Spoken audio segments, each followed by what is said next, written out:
Bonjour à tous. On va tout de suite accueillir nos invités, les intervenants. On vous invite à monter directement sur scène. Alors là, il n'y a pas de marche, mais ici, il y a des marches, ça sera plus facile. Et voilà, j'allais demander ce qu'on remonte un petit peu, en effet, puisqu'on ne va pas pouvoir s'asseoir. Bienvenue à vous, donc, qui nous rejoignez pour cette table ronde autour de cette question. C'est quoi une famille missionnaire? C'est quoi la famille missionnaire? Qu'est-ce qu'on entend par famille missionnaire? Comment ça se concrétise? Alors, il y a plein d'exemples possibles. J'ai juste cité Amoris Laetitia pour démarrer. Dans Amoris Laetitia, le pape François parle de l'évangile de la famille, c'est-à-dire que les familles chrétiennes, par la grâce du sacrement du mariage, sont les principaux acteurs de la pastorale familiale. Pour ceux qui cherchent la référence, c'est Amoris Laetitia 200. Voilà. Et donc, il nous invite à porter, je cite, le témoignage joyeux des époux et des familles, les églises domestiques, une joie qui remplit le cœur et la vie entière. Alors, pour parler justement de la famille missionnaire, nous avons donc 3 couples intervenants. Si vous avez compté, ça fait bien 6 personnes. Nous avons donc la joie d'accueillir Victor et Claire Emmanuel Dominguez. Bonjour. 26 ans de mariage, 7 enfants. Vous êtes vendéens du côté de Fontenay-le-Comte. Alors, on vous a présenté comme famille engagée en paroisse, mais pas que. J'ai cru comprendre qu'il y avait aussi en doyenné. Voilà. Et qui vit donc vous vivez ce rôle de famille missionnaire, la mission donc dans l'ordinaire, on va dire, du quotidien. C'est comme ça qu'on avait pu déterminer par téléphone quand on a un petit peu préparé cette table ronde. Également avec nous, Baptiste et Maëlys Dufourcq. Bonjour. 12 ans de mariage, 5 enfants, vous êtes nantais, avec un véritable appel au service que vous avez vécu jeune et qui a évolué au fur et à mesure de votre vie de fiancé, puis de couple marié, puis de parents.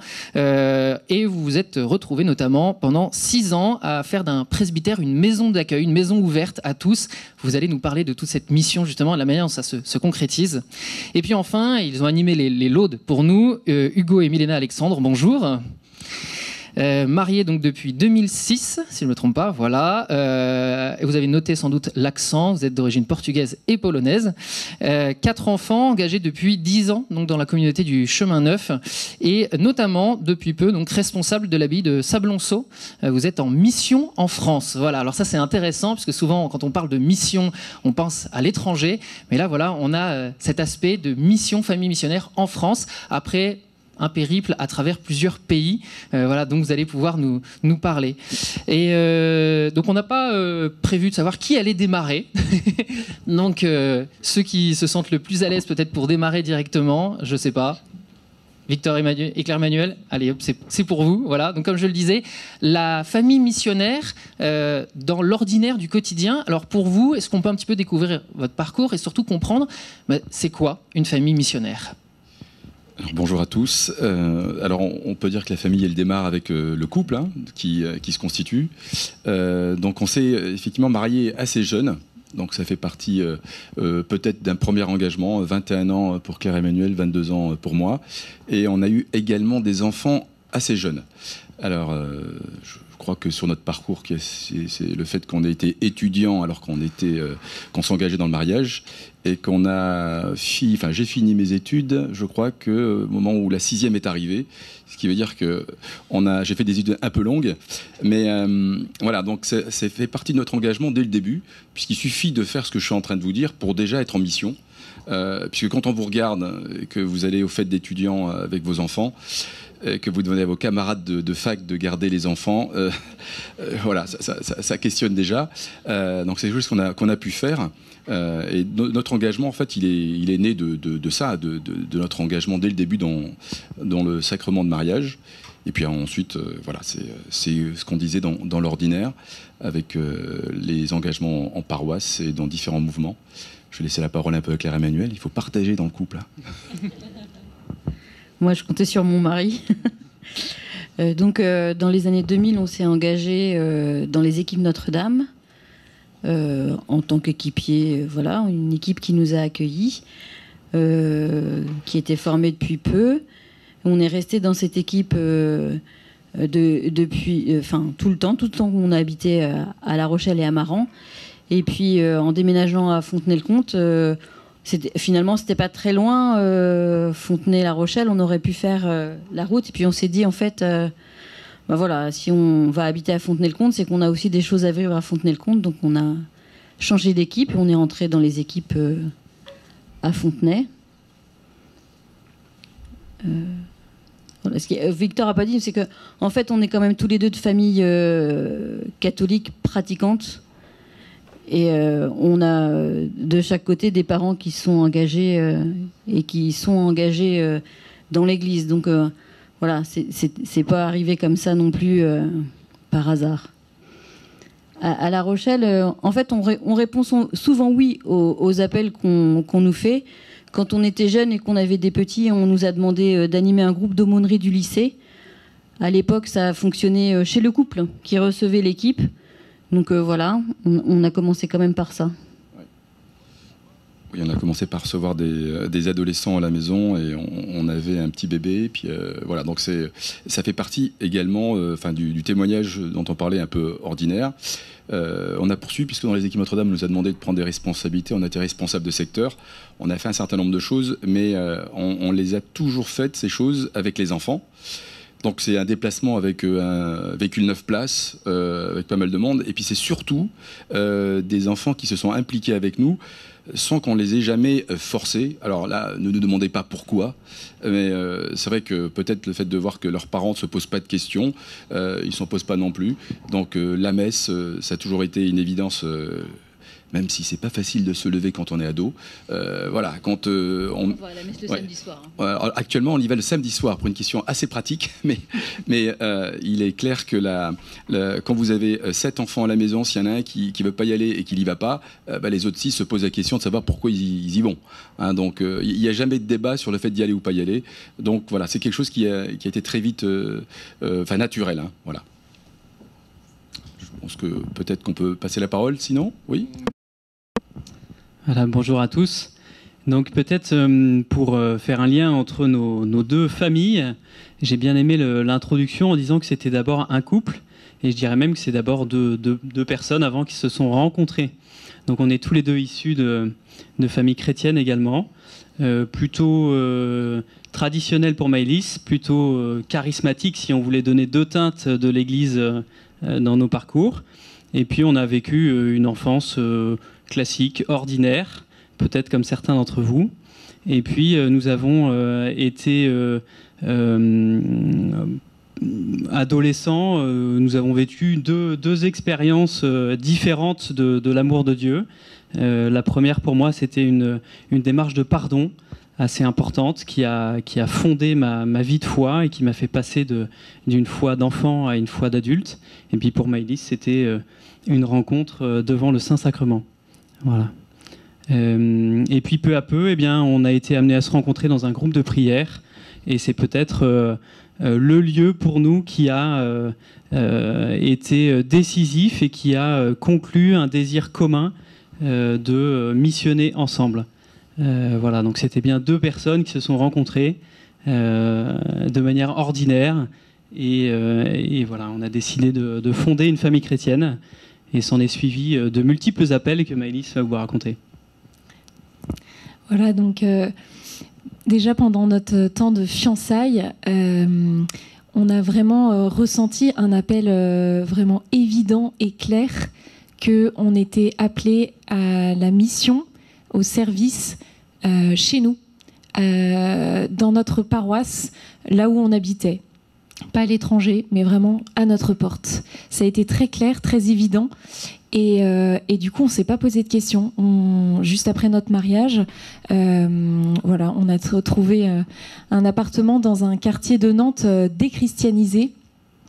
Et du coup, voilà, on a pu commencer en s'ancrant tout simplement dans notre vie de quartier, avec la paroisse, la communauté des frères prêtres qui nous ont accueillis et qui nous ont très vite appelés et proposé de nous investir dans la paroisse où nous vivions. Entre-temps, un premier appel sur notre fixe, on n'appelle plus sur les fixes ou très peu, et donc on s'est dit qu'est-ce qu'on nous veut ? Un prêtre de Nantes nous appelle pour l'aider à coordonner les JMJ de Madrid en 2011. On venait de se marier. Et donc on a accepté.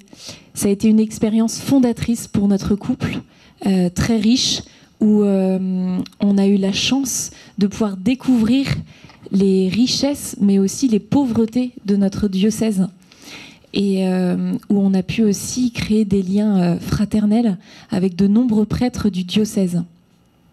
Voilà, donc après ces 2 ans de préparation et ce temps de JMJ, on a tellement reçu de grâce et de joie à donner que nous avions qu'une envie, c'était de continuer à servir, à être en mission.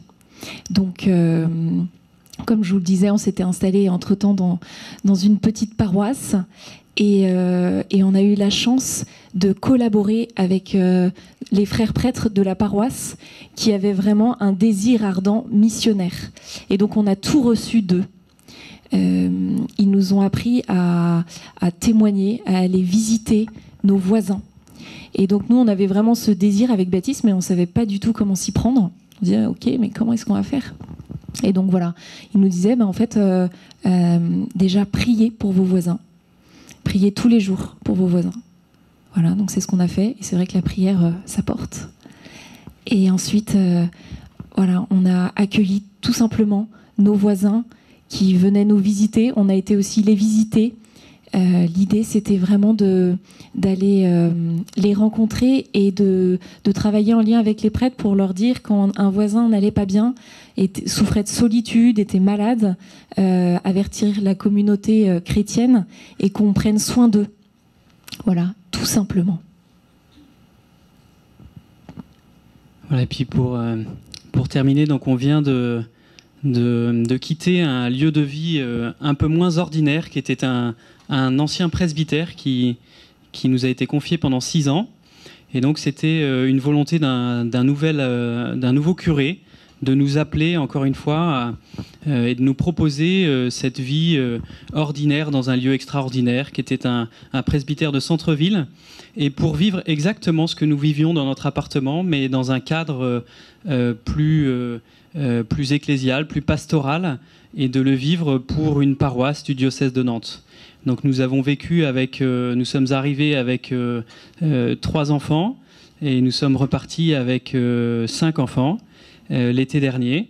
On aura pu avoir la joie d'avoir eu 2 évêques dans cette mission, 2 curés et 2 enfants. Donc la mission pour nous était belle, fructueuse, remplie de joie.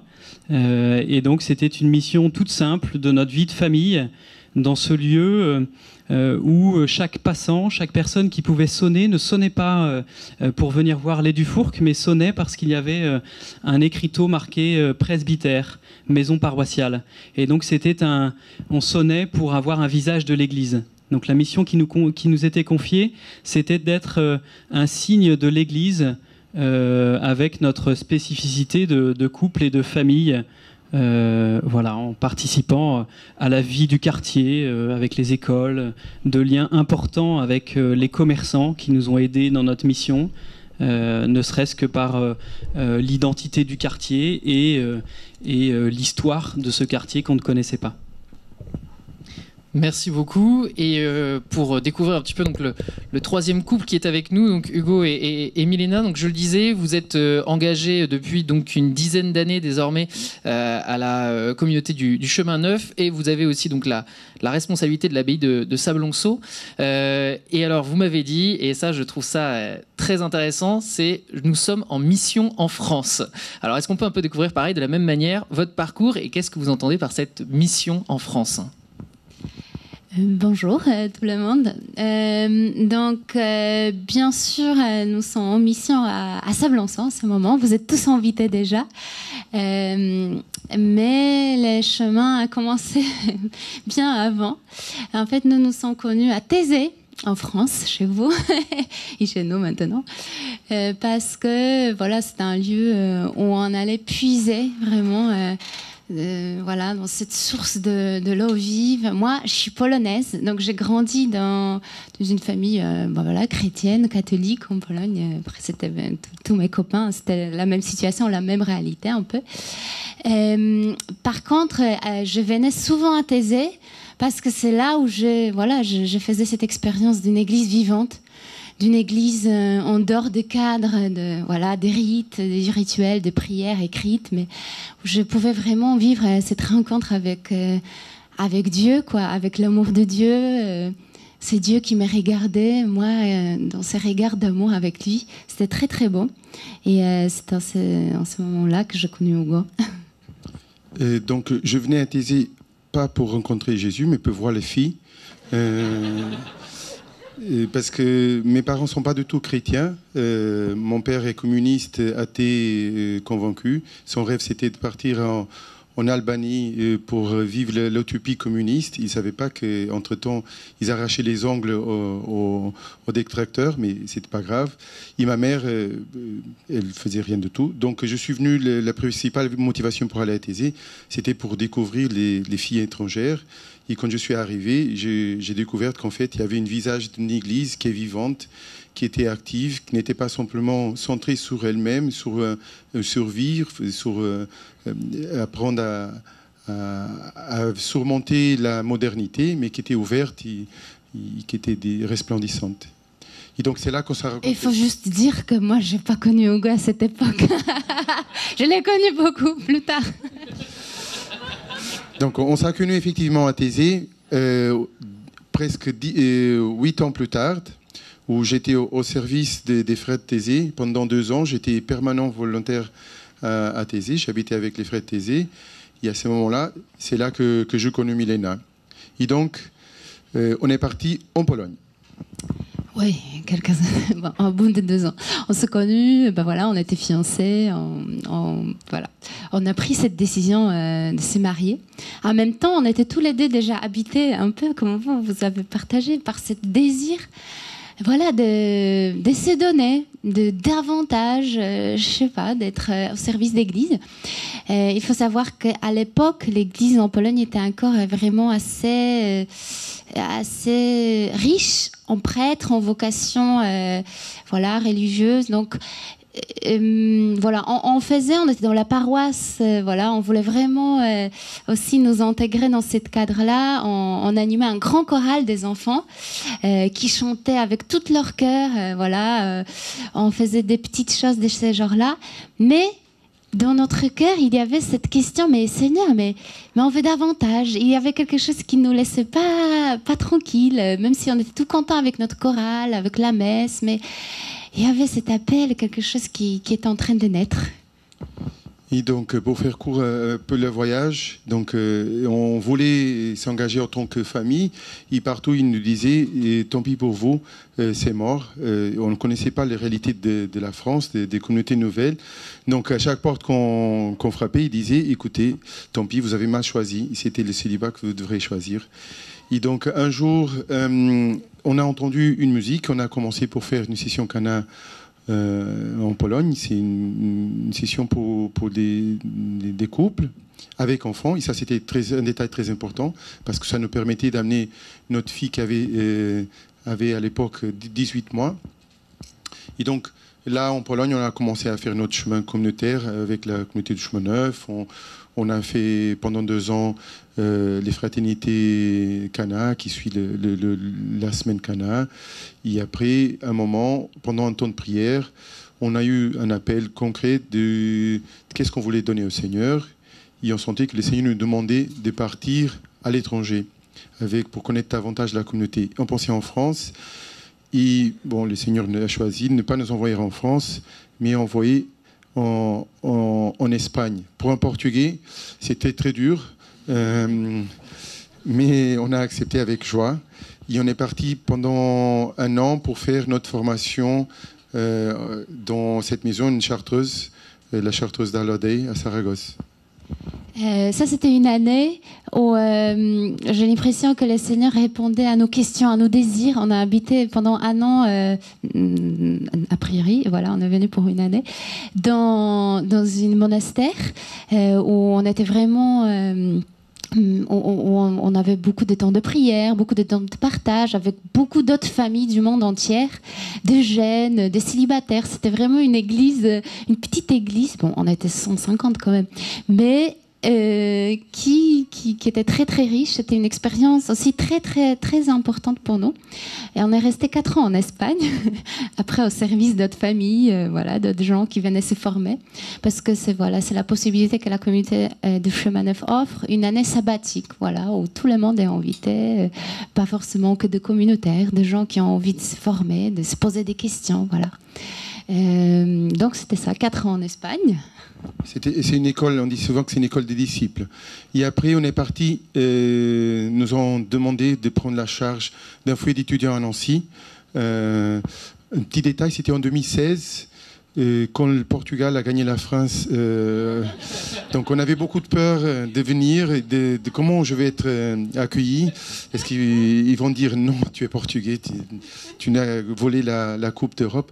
Mais non, mais c'était un accueil formidable. On a vécu donc 5 ans au service des jeunes de Nancy, de la diocèse de Nancy.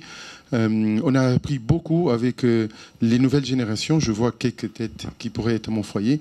On a vraiment on a appris qu'il y a des questions d'une urgence plus que des autres années. Il y a un combat anthropologique et social très très fort et que les jeunes cherchent davantage à avoir des réponses, à avoir des pistes pour s'en sortir. Et c'était très très beau d'habiter parce qu'on habitait sur place. Du coup, on partageait vraiment la vie quotidienne avec les étudiants. Bon, nous, on avait notre appart, mais voilà, on était vraiment très très proches. On les voyait tous les jours. Et eux, les jeunes, ils nous voyaient, voilà, pendant nos temps de prière, pendant nos temps, voilà, quand je jouais avec les enfants dans les jardins, on venait manger souvent avec eux. Et c'était une expérience qui n'était pas toujours simple, mais qui était très très belle. Et voilà, je pense archi importante pour nous comme famille, pour nos enfants, de voir les grands qui priaient, qui se posaient des questions, qui n'étaient pas toujours d'accord, mais qui cherchaient. Voilà, c'était très très important. Donc pour répondre à la question d'être en France en mission, être en France en mission aujourd'hui, c'est la même chose. On pourrait être aussi en mission en Pologne, en Espagne, au Portugal, en Italie, où la déchristianisation elle est générale en Europe. La réalité que vous vivez ici dans l'Ouest, elle est beaucoup plus bénie que dans l'Est de la France. Et ici, on voit encore les églises remplies. Bon, il y a beaucoup de têtes blanches, mais au moins, il y a encore des têtes. Dans l'Est, par exemple, les églises sont beaucoup plus vides, les dépendances des prêtres étrangers et d'autres réalités ecclésiales sont d'urgence immédiate. Ce n'est pas d'ici à 20 ans, c'est pour demain. Qui va chanter la messe, qui va célébrer le funérail ou faire le baptême. Donc c'est une question pour nous. On a été appelés parce que le Seigneur nous a appelés, mais je suis complètement d'accord, l'Église locale, elle a besoin de familles missionnaires, pas pour d'ici 20 ans, mais pour les dimanches prochains. Merci beaucoup. Quand on parle de famille missionnaire, et on l'a bien compris, il y a la place des enfants au sein de la famille qui est importante. Concrètement, comment est-ce que eux vivent justement cette cette vie de famille, la foi au sein du foyer, et puis comment est-ce qu'ils vivent cet aspect missionnaire avec la famille? La question est valable pour les 3 couples. On va peut-être démarrer. Alors peut-être une observation d'abord par rapport à ce que je disais ou ce qu'on nous disions tout à l'heure. On disait qu'on était une famille ordinaire dans le monde avec des enfants. Je voulais également souligner qu'on a toujours été régulièrement proche de communautés, notamment quand les enfants étaient beaucoup plus jeunes, on était proche de la famille missionnaire de Notre-Dame. Donc il y avait des recollections de foyers. Si je dis cela, c'est parce qu'en fait on n'est pas seul en étant en danger, qu'on soit un couple ou avec une famille. Donc il y a à la fois du ressourcement auprès des communautés, c'est très important, et puis à la fois la vie dans la paroisse. Ce sont 2 choses qu'on a toujours menées en parallèle, et on a toujours eu besoin de l'un et de l'autre. Alors par rapport aux enfants, d'abord je pense qu'il y a vraiment l'exemple et puis l'histoire de la famille. C'est vrai que les parents parlent beaucoup d'eux-mêmes et les enfants en fait nous voient vivre et ils connaissent leur propre histoire. Nous, ils sont nés à 2 ans d'écart, ils sont 7. Claire Emmanuel a eu 7 césariennes. Donc on a déjà, rien qu'avec ça, quelque chose d'assez particulier qu'on porte avec nous. Donc les enfants sont extrêmement proches les uns des autres. Et la foi, en fait, c'est une foi incarnée. Hein, donc c'est comment, je vous disais tout à l'heure, on va à la messe, comment on participe. Et nous, on a des exemples où on a vu, sans le susciter, en fait, les enfants s'approprier cette foi, inviter leurs amis. Alors, je vais laisser le micro à Claire Emmanuel, mais on a quelques exemples concrets, en fait, où les enfants d'eux-mêmes, voilà, sans qu'on les sollicite, viennent nous montrer qu'ils sont également missionnaires par rapport à ce qu'ils ont vécu à la maison. Claire Emmanuel. Oui. Et du coup, je pense que ils nous ont vus aussi. Voilà, c'est ce que tu disais, dire que nous, en fait, on avait un gros caillou à placer dans notre semaine. Alors, ça a été la messe ou des chapelets ou des temps d'adoration, etc. En paroisse. Et donc, du coup, comme ils nous voyaient dire que nous, on pouvait pas parce qu'on n'avait pas piscine, mais on avait chapelet. Du coup, naturellement, en fait, ils ont donné aussi l'explication à leurs amis comme ça. Nous, on en a un. On partait en journée de secteur équipe Notre-Dame. Il avait, je crois, 12-13 ans. Et du coup, il a reçu il est peut-être plus vieux, il avait un téléphone. Il y a un copain qui l'appelle et qui lui dit « Ah, tu viens faire un city et tout. » « Je peux pas, je vais à la messe. » Il dit « Après la messe. » « Je peux pas, je fais aux équipes Notre-Dame avec mes parents. » Donc en fait, ce qui est important aussi, c'est qu'ils n'ont jamais cherché à ne pas dire ce qu'ils... voilà, dire, je sais pas quoi, inventer des trucs et... voilà. En fait, Victor, il disait qu'il pouvait pas arriver pour le match de foot, parce qu'il a joué longtemps, il joue encore un peu au foot. Et le dimanche, il disait toujours, non, moi, je peux pas venir... Je peux pas venir parce que je vais à la messe d'abord. Il faut que j'emmène mes enfants à la messe. Voilà. Donc c'était quand même une activité familiale. On s'est pas séparés pour qu'il y en ait un qui, voilà. Et la décision d'aller à la messe aussi le samedi soir, c'est aussi parce que pour emmener les enfants, c'est plus facile de les motiver sur une fin d'après-midi, samedi soir ou dimanche soir, que sur un dimanche matin. Surtout quand ils sont ados. Ouais, voilà, c'est ça. Et donc en fait, on n'a pas fait le choix où c'est très très occasionnel de ne pas aller à la messe ensemble et de dire voilà. Et récemment, en fait, on a été à la messe tous les deux un samedi soir. Et puis il y avait je sais pas quoi où les planètes n'étaient pas alignées. Et en fin de compte, les enfants se sont levés tout seuls pour aller à la messe le dimanche matin. Et donc ça, c'est super sympa. C'est une belle leur âge. 25, 23, c'est tous les 2 ans. 25, 23, 21, 19, 17, 15, 13. Je sais pas bien compter. Oui, pendant un mois dans l'année, entre le 23 septembre et le 31 octobre, ils ont pile 2 ans. Voilà, c'est ça. Sinon, c'est tous les mois de l'année, quasiment juillet, août, septembre, octobre, novembre, décembre. Il y a des anniversaires tout le temps à la maison. Voilà. Peut-être un autre exemple sur Inès. Oui, on a une fille qui est assez missionnaire aussi, parce que, en fait, tous, quand ils invitent des copains le week-end, forcément, il y a la messe. Donc, tous les copains viennent... Enfin, tous les copains venaient à la messe quand ils étaient petits. Maintenant, il y en a qui arrivent à pas venir. Et donc, Inès, elle a donc une copine qui a demandé la première communion, une copine qui a demandé le baptême. Et puis, il n'y a pas longtemps, nous, on a découvert la formation de la grammaire de la vie. Et donc, en fait... Inès l'a dit, ah oui, c'est bien pour nous aussi. Elle a invité tout un tas de jeunes, des cousins aussi, et puis à découvrir ça. Et puis des jeunes aussi qui sont un peu loin de l'église et un petit peu loin de tout ça, mais qui ont besoin d'entendre qu'ils sont aimés. Et voilà, c'est chouette. Et c'est intéressant parce qu'on voit comment justement ça rayonne au sein de la famille avec les enfants et comment ça porte du fruit à l'extérieur. Justement, et c'est ça qui est intéressant avec ce rôle de famille missionnaire. Vous, les Dufour, vous avez cette particularité avec cette maison ouverte. Vous m'avez dit, de temps en temps, quand on frappait à la porte, c'était les enfants qui ouvraient. Et c'est un côté où les enfants sont impliqués aussi dans, consciemment, directement ou indirectement, dans cette évangélisation, dans cette mission. Oui, alors nous avons des enfants un peu plus jeunes. Quand on est arrivé dans la maison paroissiale, notre aîné avait 6 ans. Aujourd'hui, il en a 11. Mais tout ça pour vous dire que donc ils sont plus petits et donc ils se posent pas de questions. Ils voient que nous sommes heureux, donc ils sont heureux et on vit tout ensemble. Et c'est une chance et ils sont vraiment un appui, une aide pour nous.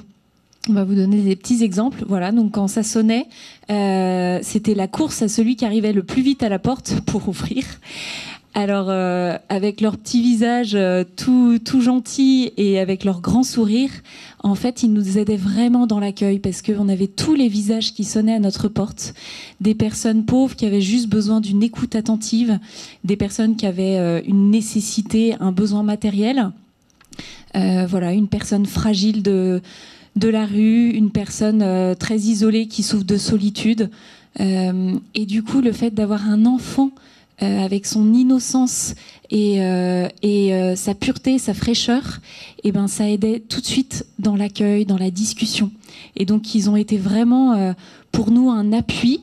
Parfois quand on était fatigué, essoufflé, et ben c'est eux qui nous ont aussi redonné l'élan, le souffle, l'énergie. Et puis moi, pour vous donner un petit exemple, un petit témoignage, après je laisserai la parole à Baptiste, ils nous ont aussi enseigné. Notre aîné, Maïeul, du haut de ses 3 ans, donc avant d'habiter à la maison paroissiale, quand on était dans notre appartement, donc on était en route pour aller à la messe en semaine, un 8 décembre. Voilà, il était tard et on tombe sur notre voisin de palier avec qui on n'avait jamais échangé. Il était impressionnant, très grand, et Maïeul lui dit bonjour. Et du coup, il nous dit « Ah bah vous allez où comme ça ?» Et moi, intérieurement, pas du tout envie de parler que j'allais à la messe. Vraiment aucune envie.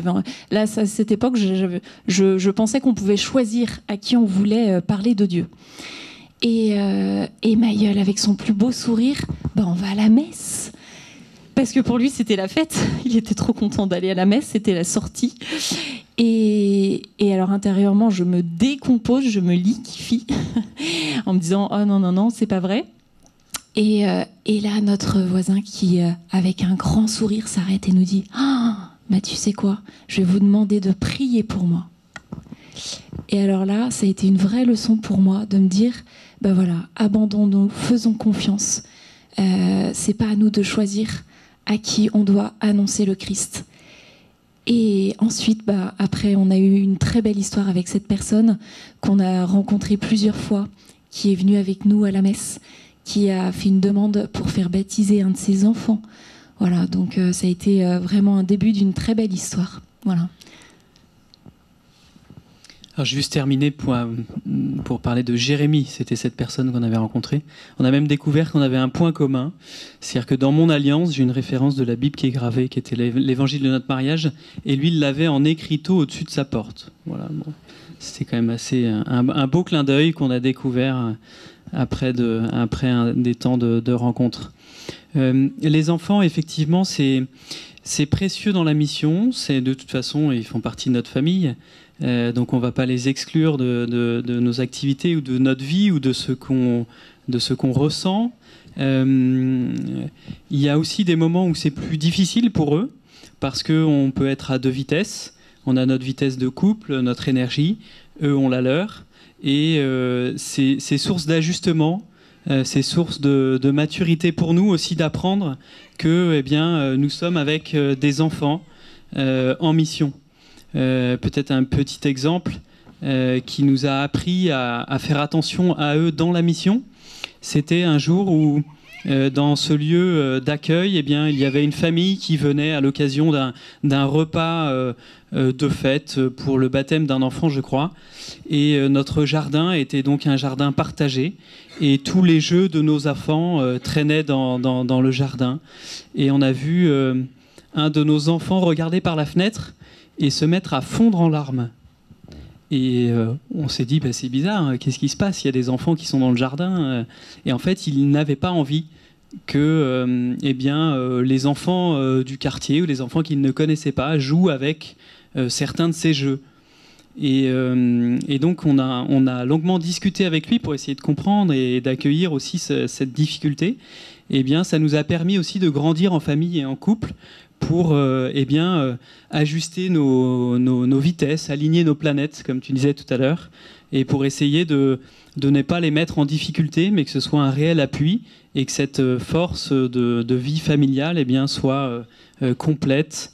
Voilà, un petit exemple aussi d'une difficulté que nous avons pu traverser. En revanche, comme le disait Maëlys, c'est bien la joie, la fraîcheur des enfants fait souvent la joie des personnes qui frappent à la maison, ça c'est certain. Je me souviens d'Isabelle, une personne habillée tout de noir avec des chaussures, vous imaginez, avec quelques têtes de mort, etc., venait tout décomposer en pleurant à la maison. Elle venait probablement d'être violentée par son conjoint et elle arrive en larmes, un peu en criant à la maison. Et la présence des enfants l'a apaisée d'une manière qui était vraiment très très belle. Et on a pu prier avec cette personne-là, avec les enfants. C'était très beau de prier Marie et de confier cette personne à Marie. Et on a vu combien la présence des enfants aussi apaisait le cœur des adultes. La spontanéité et l'innocence des enfants, on voit les fruits en effet que ça peut porter. Vous, Hugo et Milena, comment ça se passe aussi justement, parce que avec la vie de communauté, c'est pas exactement la même chose que dans les paroisses. Comment ça se passe avec les enfants? Comment est-ce qu'ils vivent ça et comment est-ce qu'ils vivent la mission avec vous justement? D'abord dire que la plus grande difficulté de mes enfants, c'est toujours quoi écrire dans les papiers de début d'année de l'école. C'est quoi la profession? Ça, agent pastoral permanent, ça sonne pas bien comme journaliste ou médecin. Donc ça, c'est toujours une angoisse, surtout pour nos ados, qu'on a deux, 14 et 11 ans. Mais donc nos enfants, et on dit souvent ça au sein de la communauté, que les enfants confirment la vocation des parents. Donc on n'a jamais eu des difficultés pour déménager. Ils étaient souvent, ils nous précédaient en disant peut-être c'est l'heure de commencer à chercher ailleurs. Et donc ça, on était toujours bénis. Donc notre communauté, pour ceux qui ne connaissent pas, donc on est une communauté apostolique où on vit dans les mêmes maisons des prêtres, des sœurs consacrées, et aussi des familles avec ou sans enfants. Alors, chacun a ses espaces. Il y a le frère prêtre dans leur côté du bâtiment. Les familles ont leur appartement. Donc, le soir, on mange ensemble avec nos familles. Et le midi, pendant l'école, les enfants ne mangent pas avec nous parce que souvent, ils sont à l'école. Et aujourd'hui, c'est samedi. Normalement, on mange ensemble tous, toute la communauté de la maison, on mange ensemble. Donc les enfants ont toujours apprécié parce qu'on est arrivé à Saragosse, notre aîné avait 5 ans et notre deuxième avait 2 ans. Donc les deux petits, ils sont nés en Espagne, ils n'ont jamais connu autre réalité que la vie en communauté. Donc pour eux c'est très naturel, il y a pas de, ils sont contents, ils parlent avec les prêtres, avec les sœurs, avec les personnes qui sont au service pendant longtemps. Pour eux c'est très naturel. Une histoire très drôle. Au foyer, un jour, il s'appelle Biagio. C'est un missionnaire en Sicile qui part de Sicile pour aller jusqu'à Bruxelles pour dénoncer la condition des migrants et des personnes qui meurent dans l'île de Sicile, qui meurent en essayant de traverser le Méditerranée. Donc c'était l'anniversaire de notre fille aînée. C'était en septembre.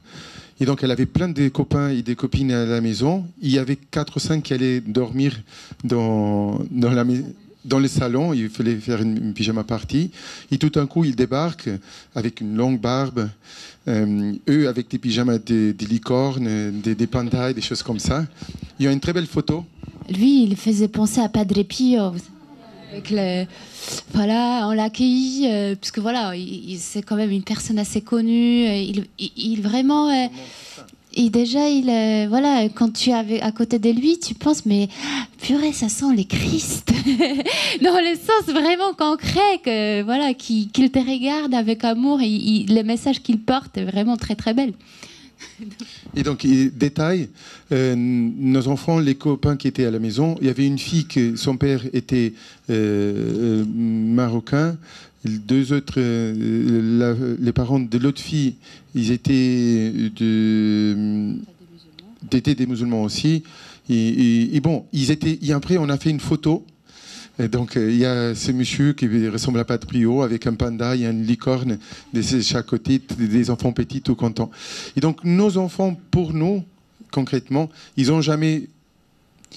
C'est vrai que là, actuellement, avec 14 ans, dire qu'ils habitent dans une abbaye, ça fait bizarre. Mais d'autre côté, je pense que leurs amis aussi, ils sont très contents parce que, waouh, tu habites là? Oui, c'est génial. Voilà, donc je pense qu'ils vraiment ils trouvent leur façon à annoncer. Peut-être pas les grands, c'est pas comme les petits. Hein. Francisco, nos enfants étaient dans une école de quartier vraiment publique à Nancy, et Francisco, ben, voilà, il avait ces dons, je sais pas, de louange. Souvent, il s'adressait à Jésus, mais aide-moi.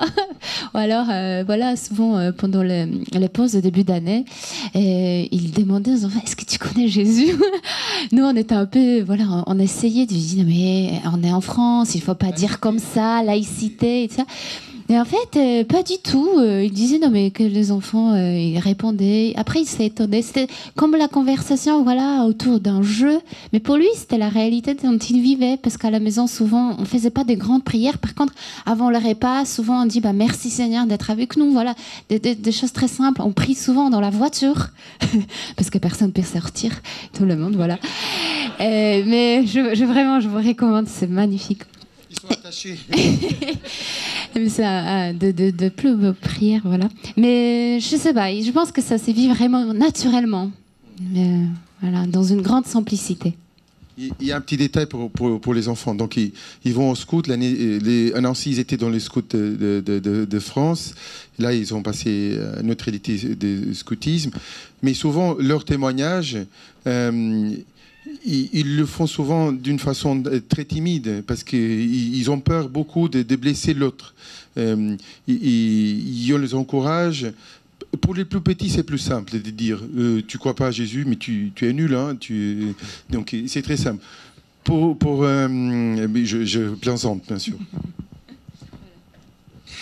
Merci beaucoup. Alors, si on a des questions dans le public, n'hésitez pas, hein, puisqu'on peut faire tourner les micros. Il ne faut pas hésiter à poser des questions. On a aussi la possibilité, puisque je crois qu'il y en a qui nous suivent hein, en ligne, donc il y a un chat pour pouvoir poser les questions. Donc, on fera remonter les questions qui seront posées. Donc, il ne faut pas hésiter. Est-ce que d'ailleurs, il y en a déjà ? Alors, je vois pas de main qui se lève pour l'instant. Faut pas hésiter à faire un petit signe. Moi, j'avais une question qui concerne et vous l'avez tous dit de manière différente, c'est la place de la prière dans la famille. Alors, c'est une question dont la réponse va être forcément oui, mais est-ce important ? Oui, mais surtout, comment est-ce que ça peut être vécu en famille ? D'abord avec le couple, avec les enfants, et puis aussi avec les personnes extérieures, parce que vous le disiez, quand il y en a qui viennent à la maison, eh ben, il y a je sais pas, le bénédicité avant le repas, bah, c'est un temps de prière, et des personnes qui ne sont pas habituées sont amenées à le vivre. Comment est-ce que c'est vécu dans vos familles, en tant que famille missionnaire, justement ? Alors nous, on a 26 ans de mariage, autant dire 26 histoires différentes minimum avec la prière. Il y a des périodes où on dit le chapelet en famille sans aucune difficulté. Ça se met en place quand ils sont petits, avec des petites prières initialement, mais il y a des périodes où il n'y a rien, parce qu'il se passe des choses où ça va très très vite. Donc on peut pas dire qu'en 26 ans, on a fait le chapelet tous les jours. Par contre, on l'a quand même fait pas mal. On l'a également fait quand les enfants étaient attachés dans la voiture, hein, sur des trajets. Donc ça, c'est l'aspect prière, effectivement, est très important. Nous-mêmes, voilà, comme vous le disiez tout à l'heure, enfin, chacun avec son expérience personnelle, et puis ensuite en couple, on est dans la prière. Maintenant, le témoignage se fait, comme on le disait tout à l'heure, avec des enfants. Nous, on est quand même déjà 9 à la maison. Le nombre de fois où ils invitent, il n'y a pas de difficulté, ils invitent quand ils veulent. Donc le problème, c'est qu'ils ne se coordonnent pas. C'est-à-dire que si chacun invite un enfant, déjà, il y a 14 enfants à la maison. Hein, donc alors, ça a pu arriver, ça arrive souvent, notamment les mercredis après-midi quand ils étaient assez jeunes. Donc les enfants qui viennent sont déjà extrêmement surpris de voir la fratrie. D'ailleurs, ils ont peur, ils sont un peu dans un coin, ils ont du mal à bouger dans la maison. Après, ils voient que ça bouge de partout et que c'est extrêmement bien rangé. Donc, ils savent qu'ils peuvent bouger. Mais après, il y a la bénédicité du repas, quoi. On bénit le repas. Et là, pour bénir le repas, c'est quelque chose d'assez simple. Mais déjà, vous avez qu'est-ce qui se passe, voilà. Donc, et puis on chante. Et puis, donc là, en fait, dans la prière qui n'est pas extraordinaire, elle est ordinaire, c'est-à-dire qu'on la fait naturellement. Et c'est vrai que quand on n'est pas habitué dans une famille où on bénit pas le repas, c'est vrai on se pose des questions. Et après, donc, ils en discutent avec les enfants. Nous, on a quand même tenu, là, récemment, le confinement a été difficile pour tout le monde. On avait la messe à la télé. Donc c'était un peu particulier, on était en pyjama devant la télé, enfin, c'était bon. Et on avait remis, alors il y a une particularité, je vous avais dit que l'aîné a 25 ans, enfin 23, donc il y avait des enfants qui étaient déjà partis pour leurs études, et donc là pour le confinement, tout le monde est revenu à la maison. Et donc, on était tous au chapelet à la maison le soir, quoi. Donc, voilà, c'est quelque chose qui est repassé. Et le confinement est parti, pardon. Et là, il y a eu un relâchement. Il n'y a plus de chapelet. Je ne sais pas, voilà, c'est juste pour vous dire que oui, la prière est présente régulièrement, mais que parfois, sans explication, elle s'évanouit. Et après, c'est à nous de la récupérer, de remettre en place les choses. Et c'est pas parce qu'on se rend compte que tout d'un coup, on a arrêté de faire la prière du soir que ça y est, c'est fini, on la fera plus. En fait, il suffit de reconvoquer, de dire tiens, prière, et bien tout le monde vient. On ne dit pas ah bon, on dit ah oui tiens, ça faisait un moment qu'on l'avait pas faite. Donc voilà un peu comment ça fonctionne. Quand on recommence à mettre la prière du soir, ils ont des devoirs. Oui, alors c'est une bonne façon de faire les devoirs aussi, c'est pas mal. Mais après on leur dit que ça prend pas beaucoup de temps et généralement ça. Il y a aussi, on en parlait tout à l'heure, mais j'insiste, c'est la messe aussi toutes les semaines, c'est-à-dire que c'est très facile. Je le dis vraiment parce qu'on n'est plus là. Pour un enfant qui a vécu dans une famille chrétienne où il est allé à la messe tous les dimanches, de ne plus y aller quand il part étudier ailleurs. S'il se retrouve tout seul, isolé, se lever tout seul, c'est pas évident. Voilà, nous on a des enfants qui sont partis, qui ont réussi à s'intégrer dans des paroisses, à revenir, donc c'est quelque chose que l'on bénit, c'est important, parce qu'ils ont également vu qu'on a fait l'effort. Alors je dis ça comme ça, c'est une réalité. On a déménagé 6 fois en 6 ans au début de notre mariage. Ils étaient tout petits, mais on a toujours fait l'effort d'aller à la messe là où on était. Et ensuite, on a été dans une paroisse où, comme on disait tout à l'heure, il y avait beaucoup de têtes blanches et quasiment pas d'enfants. Et quand vous arrivez avec 7 enfants dans une église où il n'y a pas un bruit, où tout est... et que les enfants, ils bougent un peu, vous avez des regards, etc. Donc au début, on se sent, je vais le dire, presque pas accueilli en fait. Mais on le comprend très vite. C'est pas qu'on n'est pas accueilli parce qu'on ne nous aime pas, c'est parce qu'on change les habitudes. Donc aussitôt qu'on comprend ça et qu'on reste et qu'on demeure, eh bien on prend sa place. Et effectivement, on a toujours pris la place. Sur un déménagement, ça a été très très compliqué. On avait même, pendant pas très longtemps, mais quelques semaines, continué à faire 25 km pour aller à la paroisse où on était avant, parce qu'on n'était vraiment pas bien. Et puis on se dit non, il faut qu'on s'installe, il faut qu'on y reste. Et puis chacun a pris sa place, les enfants ont été appréciés, ils ont pris leur place. Et c'est quelque chose qui, je pense qu'ils ont gardé. Parce que quand on arrive dans une paroisse qu'on ne connaît pas et qu'on s'installe, c'est pas facile. Il faut... Voilà. Ouais. Et puis après, oui. Après, les familles attirent les familles, en fait. On fait l'effort de rester, mais après, comme on dit, on va à la messe. Non, nous, on reste dans notre paroisse parce que c'est là où on est envoyé et c'est là où on a quelque chose à vivre avec la communauté. Du coup, les familles appellent les familles. Il y a d'autres familles qui se disent, oui, alors finalement, leurs enfants, ils ont pas l'air d'être beaucoup plus sages que les nôtres, on va pouvoir y aller. Et puis, voilà, on est une famille, 2 familles. Et puis, il y a des familles qui se disaient... nous on va pas à la messe parce que c'est trop compliqué avec les enfants. Puis comme il y a des familles, ils se disent finalement ces 2 familles-là, ils ont pas l'air d'avoir des enfants beaucoup plus sages que les nôtres. Donc il y a 3 familles, etc. Donc je trouve que c'est hyper important, voilà. Et puis après pour les ados, c'est pareil en fait. Les ados ils vont à la messe là où ils retrouvent leurs semblables. Nous les filles, elles ont tendance à partir un peu plus tôt maintenant le dimanche pour aller à la messe à Nantes parce que c'est quand même vachement mieux. Et voilà, et c'est aussi parce que c'est leur réalité de maintenant. Vous, Baptiste, Maëlys, comment ça se passe avec les enfants, justement, la place de la prière au sein de votre couple et puis de votre famille? Alors, je pense qu'effectivement, le ciment, ça va être la prière et le partage en couple. Et je pense que les enfants vont vouloir être à l'image de leurs parents, parce qu'en fait, petits, les enfants, les garçons sont amoureux de leur maman, les petites filles de leur papa. Mais donc, en fait, s'ils voient que nous sommes attachés à la prière et que c'est vraiment un moteur, un turbo pour nous, eh bien, les enfants vont suivre ce modèle et vouloir être dans le sillage que produit le turbo. Alors chez nous, il n'y a pas de modèle particulier. Parfois, on a des prières qui sont longues, parfois elles sont courtes. Ça dépend surtout de la fatigue des uns et des autres. Elles sont parfois dans un oratoire quand nous étions au presbytère. Elles sont parfois dans notre salon ou dans la chambre d'un enfant. Il n'y a pas vraiment de règles. En revanche, il y a 2 points peut-être assez importants pour nous. Le premier, c'est le partage et la demande de pardon. Ça, c'est vraiment quelque chose qu'on pratique en famille et que les enfants font aussi naturellement quand ils voient papa, maman se demander pardon pour telle ou telle chose, ou quand ils voient que nous leur demandons pardon pour certaines actions ou certaines paroles, quand on a pu se mettre en colère.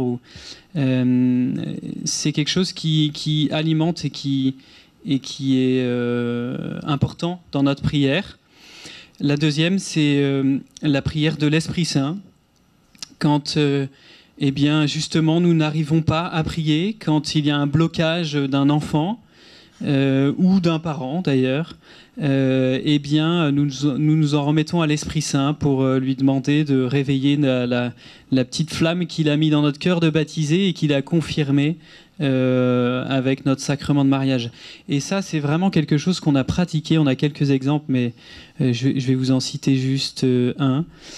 C'était un enfant qui avait du mal à dormir et on ne savait pas pourquoi. Et il avait des petites angoisses de la nuit. Et on a prié vraiment, Maëlys et moi, on a prié sur lui. Pour demander à l'Esprit Saint de chasser des peurs, des angoisses. On ne savait pas vraiment ce qui l'empêchait de dormir. Donc on avait vraiment cette prière simple, mais vraiment fervente. Eh bien, l'effet était immédiat. Enfin, et en fait, parce que c'était vraiment une prière de délivrance, on a demandé à l'Esprit Saint de venir chasser ce qui pouvait être mauvais et ce qui empêchait notre enfant de... Alors c'est pas magique, c'est pas de la magie, mais c'est vraiment quand on demande quelque chose au Seigneur, qu'on invoque son Esprit Saint, le Seigneur vraiment agit et c'est très beau et on est là pour en témoigner. Je complète juste pour dire par rapport à la prière de l'Esprit Saint, on aime démarrer notre journée vraiment en invoquant l'Esprit Saint pour qu'il nous guide tout au long de la journée. On lui confie nos rencontres, on lui confie notre travail, nos amis, notre famille, on lui confie tout, et pour vraiment qu'il vienne ouvrir nos cœurs et nous guider. Et ça, pour nous, c'est vraiment un véritable appui, et on sait que c'est grâce à lui tout ce qu'on vit au long de la journée, et ça nous aide ensuite le soir quand on prie tous ensemble, faire une relecture. Donc voilà. Et puis pour un petit exemple, alors pareil, on aime faire un bénédicité toujours simple, mais qu'on ait des amis, des enfants ou même de nos amis qu'on reçoit à la maison. C'est toujours une habitude, c'est vraiment très naturel, sous des formes très variables. Et une fois, on a un couple d'amis chrétiens qui nous a rappelé, en fait, qui a été vraiment touché, marqué qu'on puisse faire ce bénédicité avec des amis. Et du coup, quand ils nous ont invités peu de temps après à dîner, ils nous ont appelés avant pour nous demander si on pourrait faire le bénédicité. Et donc, on avait trouvé ça très beau et on avait été très touchés de leur demande. Voilà. Hugo, Milena, vous, dans votre couple, puis dans votre famille, comment ça se passe justement, cette place de la prière ? Oui, il y a aussi des périodes voilà, où c'est très fervent, on prie beaucoup en famille. C'est surtout des temps forts d'église. Voilà, carême, avant. C'est des situations d'une grande joie et d'une grande tristesse. Là, on peut vraiment témoigner comme la force de prière avec les enfants nous a apaisés, nous a guéris, ou alors ça nous a ouvert voilà, cette charisme de louange aussi avec les enfants. Mais par contre, c'est sûr que la base, ce qu'on dit souvent, c'est quand même la prière personnelle pour nous. Donc, on essaie vraiment tous les jours de prier avec la parole de Dieu, qui guide aussi voilà, les chemins de notre famille. Aussi, peut-être pas directement avec les enfants. Parfois, ça nous arrive. Voilà, c'était très fort pendant les confinements, justement, de ces rencontres autour de la parole de Dieu. Aujourd'hui, un peu moins, mais peut-être il faut reprendre, justement. Mais en tout cas, pour chacun de nous, ce temps de prière avec la parole qui guide, qui nous montre, voilà, qui nous interpelle parfois, est très très importante et fondamentale, quoi. C'est vrai qu'on a la chance de vivre un rythme liturgique de prière différent qui n'est pas la possibilité de faire dans notre cas souvent. Donc on a les laudes le matin, avant le laude on fait notre prière personnelle, après on a l'Eucharistie à midi et quart, et le soir si on veut on peut encore aller à l'adoration, mais c'est souvent l'heure. Ouais, c'est ça, je voulais dire, mais on ne va pas très souvent parce que c'est le moment où il faut être avec les enfants. Et souvent, c'est l'heure de doucher, de les préparer, accompagner les devoirs. Mais après, dans notre expérience, que ça marche beaucoup, très très bien au niveau de la prière, c'est de les engager, de faire acteurs de cette prière. Par exemple, là, pour la messe, pour les motiver à venir à la messe, les 2 ados, on chante la messe une fois par mois. Donc ils sont dans cette chorale, donc ils sont très contents de participer. Par exemple, on a un groupe de prière tous les mardis. On vient souvent, on le met à côté de l'orchestre pour qu'ils puissent chanter, même si parfois ça saute une fausse note ou quelque chose comme ça, c'est pas grave. L'important c'est qu'ils commencent à prendre le goût et à participer. Et c'est vrai que le temps liturgique, il se prête beaucoup. Il y a beaucoup de matériel qu'on utilise. On a la chance de pouvoir utiliser en plusieurs langues, soit en portugais, en polonais, en français, même en espagnol. Et donc, on va chercher à droite et à gauche des outils pour utiliser, des calendriers avec des figures de découpage, des choses qui peuvent s'adapter au mieux pour les enfants. L'important, pour moi personnellement, c'est ça que je ressens de nos enfants, c'est d'être ouverte aussi à leurs demandes, au moment qu'ils vivent. On arrive à la fin de notre table ronde, puisqu'il est déjà 10h15. Alors, on a démarré un tout petit peu en décalé. Si jamais il y a 1 ou 2 questions, on peut juste les prendre là rapidement. Je ne sais pas s'il y a des questions dans le public. Oui, il y a une question là-haut. Voilà. Qui va pouvoir nous amener tranquillement à la fin de notre table ronde. Bonjour, je voulais savoir ce que ça veut dire la grammaire de la vie. C'est quoi ?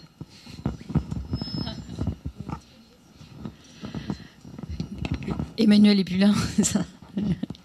Alors, la grammaire de la vie, j'ai pas révisé.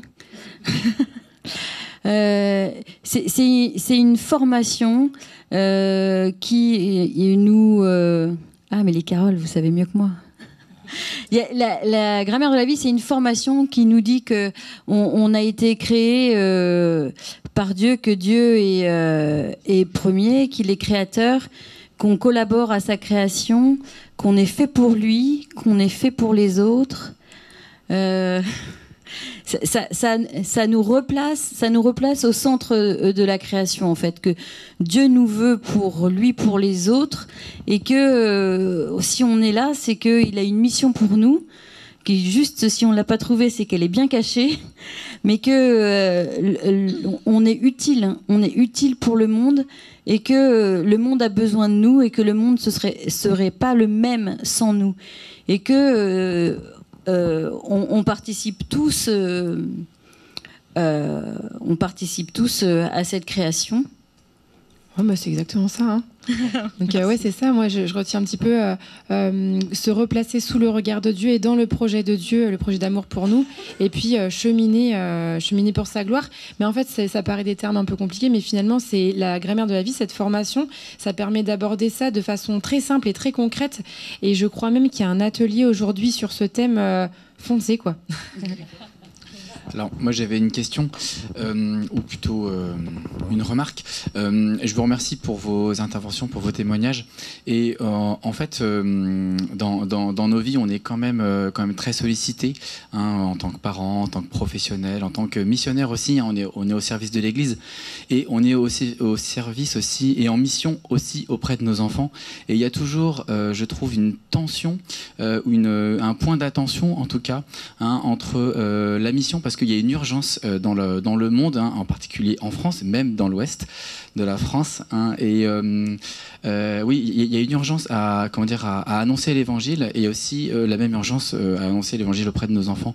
Et voilà comment être bien ajusté aussi dans ces deux points-là.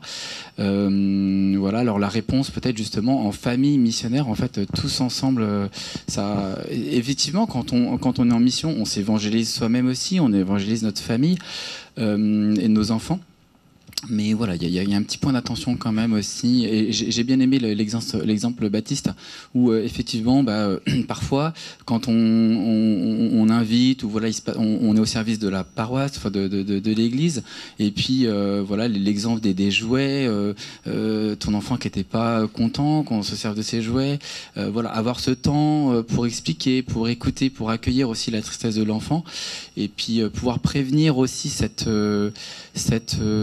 ces difficultés auxquelles peuvent avoir faire face les enfants, parce que les parents sont aussi pris par leur activité professionnelle. Après, ils disent tiens, vous êtes encore là, vous n'êtes pas là, vous n'êtes pas à la maison. Là, il y a toujours ce point d'attention. Alors, voilà, je ne sais pas si vous avez des réponses. Oui, peut-être une remarque assez simple, mais c'est vrai que parfois on se fait tout un monde de ce que c'est que la mission. Alors d'abord, on est tous en mission. Il n'y a pas de débat. Où que l'on soit, quoi que l'on fasse, on est en mission. C'est-à-dire qu'il n'y a pas à se casser la tête en se disant mais j'ai rien fait, je ne fais rien. Non, on est tous en mission parce qu'on est tous le visage du Christ, où que l'on soit. À partir du moment où on est en cohérence avec soi-même et avec sa foi, on est toujours en mission. Après, il y en a qui dans leur vie, à un certain moment, sont plus que d'autres parce qu'ils prennent des responsabilités presbytères ou communautés.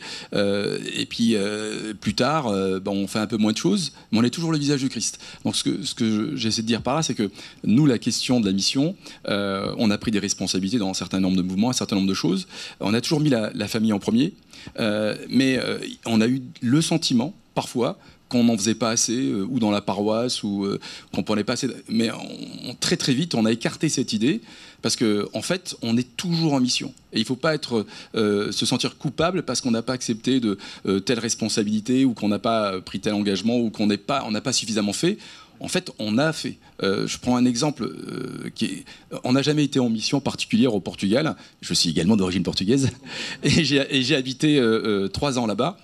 J'y ai des amis, etc. Et de façon imperceptible, on y allait régulièrement. Et je me suis rendu compte que le simple fait d'aller avec les enfants à la messe dans le village de mes parents, avec nos 7 enfants, le simple fait d'aller visiter les amis qu'on avait, c'était une vraie mission. Parce qu'en regardant derrière nous et autour de nous, on se rendait compte que les couples sur place avaient 1 ou 2 enfants, et que le fait d'arriver, on le voyait dans le regard en fait. Et on faisait pas grand-chose, on faisait juste que visiter des amis et aller à la messe. Et c'est vrai que on me l'a redit, et du coup je comprenais un peu plus ce que pensait ma mère. Elle me disait oui, quand est-ce que vous venez, En fait, les gens voulaient nous voir en fait. Parce que en fait, c'était comme. Et pourtant, par rapport à ça, on a peut-être une histoire personnelle, mais on n'avait pas l'impression de faire grand-chose, simplement d'être là. Juste rajouter, en fait, c'est être à l'écoute, et puis aussi, en fait, le Seigneur et puis l'Esprit Saint travaillent à travers nous sans qu'on le sache, et c'est à la relecture après, quand les enfants sont plus grands, ou la semaine d'après, ou peut-être des fois même le soir, ça c'est quand c'est hyper rapide, mais on relit et on voit qu'effectivement le Seigneur s'est servi de nous, ou qu'il était avec nous. Rapidement, simplement pour dire une chose, nous on dit souvent, On fait notre mission, c'est 90%, c'est dans la cuisine, à faire des chambres, à faire du ménage, à s'occuper des enfants. Et 10% de notre temps, c'est à faire des choses comme ça. Mais la majorité du temps, on est en service, on est en plein temps en service de l'église. Mais la majorité du temps, c'est à faire des tâches ménagères. Et ça, c'est notre mission. Et ça, on devrait l'assumer pleinement aussi. Et c'est ça l'église aussi. On va terminer avec Baptiste Maëlys. Juste un dernier petit mot sur la mission et la différence mission-service. En fait, le service est plutôt cadré, bordé dans le temps et peut épuiser. C'est pour ça que quand on a un service d'enfants à la messe, ben, au bout de quelques années, on en a un peu marre, on a envie de changer de service. Ces services sont importants, mais la mission est tout autre. La mission, elle prend vraiment tout notre être, tout notre temps, puisqu'elle est complète, elle est dans notre vie de famille, dans notre vie de travail, dans notre vie de tous les jours. Et dans ce sens-là, eh bien, elle ne nous épuise pas. Et quand on a l'impression qu'on est sollicité de partout, qu'on court à droite à gauche pour différents services, eh bien, on a à discerner de savoir si c'est notre mission d'y aller ou pas. Mais je pense que le service peut épuiser, mais pas la mission. Parce que c'est le Seigneur qui nous envoie. Il nous a consacrés pour la mission. C'est notre vocation de baptiser, qu'il a confirmé et qu'il a confirmé une deuxième fois lors de notre mariage. Et donc, il nous équipe. Tout bras cassé que nous sommes, il nous équipe à chaque fois, là où il nous envoie. Et voilà, il faut peut-être, pour ne pas s'épuiser, essayer d'harmoniser notre vie missionnaire en la rendant complète à la maison, au travail, avec nos amis, qu'elle soit vraiment une, et que ce ne soit pas une succession de services qui, eux, peuvent nous épuiser. J'avais prévu une conclusion, mais je crois qu'elle est parfaite. Merci beaucoup. Voilà, ce qu'on pourra retenir, c'est que ce qui est vécu à l'intérieur du couple, à l'intérieur de la famille, avec les enfants notamment, eh bien, rayonne vers l'extérieur, quelle que soit notre mission, et qui peut prendre eh bien, des formes complètement différentes. Merci beaucoup à tous les 6 d'avoir répondu à nos questions et pour cette table ronde. Et j'espère qu'on aura répondu à cette question. C'est quoi une famille missionnaire ?